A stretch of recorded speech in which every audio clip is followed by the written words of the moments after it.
నిన్న కూడా నేను ఆ ప్రాంతానికి వెళ్ళడం, అక్కడ ఒకసారి జరుగుతున్నటువంటి పరిణామాలన్నింటినీ కూడా చూడాలన్నటువంటి ఉద్దేశంతో వెళ్ళడం, ట్విట్టర్ ద్వారా నా తాలూకు అభిప్రాయాన్ని కూడా వ్యక్తపరచడం జరిగింది.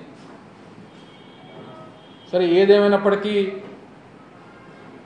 ఎర్రమట్టి దిబ్బలు జియో హెరిటేజ్ సైట్గా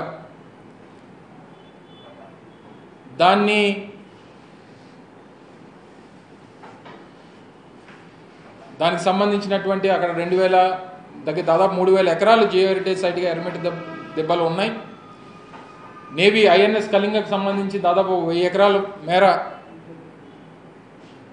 గతంలో నేషనల్ సెక్యూరిటీకి సంబంధించినటువంటి విషయంలో వారు ఆధీనంలో ఉంది.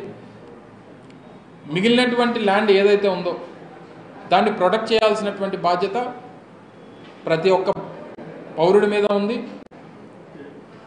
దానికి ఏ రకమైనటువంటి అనుమతులు లేకుండా పెద్ద ఎత్తున కానీ రోడ్డు ఫార్మేషన్స్ కానీ, నేను చూసిందైతే రోడ్స్ ఫార్మేషన్ కానీ, ల్యాండ్ లెవెలింగ్ కానీ, లేదా అక్కడ ఉన్నటువంటి మట్టిని తరలింపు కానీ, ఉన్నటువంటి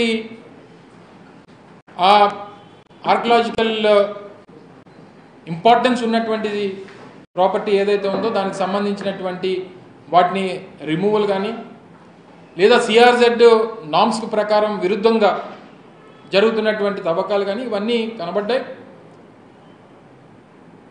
ఇంకా నిన్న వెళ్ళి కొంతమంది స్థానిక ప్రజాప్రతినిధులు కానీ, లేదా వారి పార్టీకి చెందినటువంటి నాయకులు కానీ వైఎస్ఆర్ కాంగ్రెస్ పార్టీ మీద వారు చేశారనేటువంటిది ఇంకా చెప్తా ఉన్నాను. 45 రోజులు ఇంకా 5 సంవత్సరాలు గడిచిపోయినా ఇంకా వైఎస్ఆర్ కాంగ్రెస్ పార్టీ చెప్పేటువంటి పరిస్థితి కనబడతాం.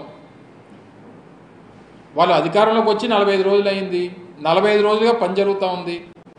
సరే, అంతకుముందు కూడా జరిగిపోయింది, మా హయాంలో జరిగిపోయింది అనుకుంటే మరి వచ్చిన రోజు వారు అధికారంలోకి ఆ బాధ్యతలు తీసుకున్న తర్వాత వారు నిలిపేసి ఉంటే బాగుండేది కదా. సో ఇవన్నీ కూడా ఎవరు దీని వెనకాతలు ఉన్నా, ఏ సొసైటీ ఉన్నా, దాంట్లో ఎవరున్నా, అది ఆర్కియలాజికల్ ఇంపార్టెన్స్ ఉన్నటువంటిది.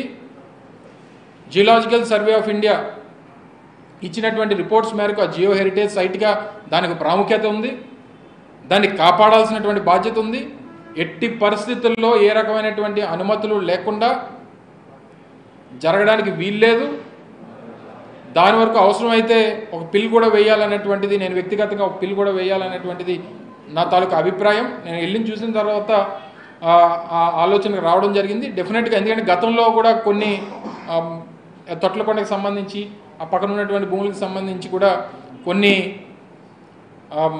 పిల్స్ ఆల్రెడీ ఎగ్జిస్టెన్స్లో ఉన్నాయి. అవసరమైతే దాంతో ఇంప్లీడ్ అయ్యి దాని మీద పిల్ కూడా వేయాలనేటువంటి ఆలోచన ఉంది అనేటువంటి విషయాన్ని ఈ సందర్భంగా తెలియజేస్తాం.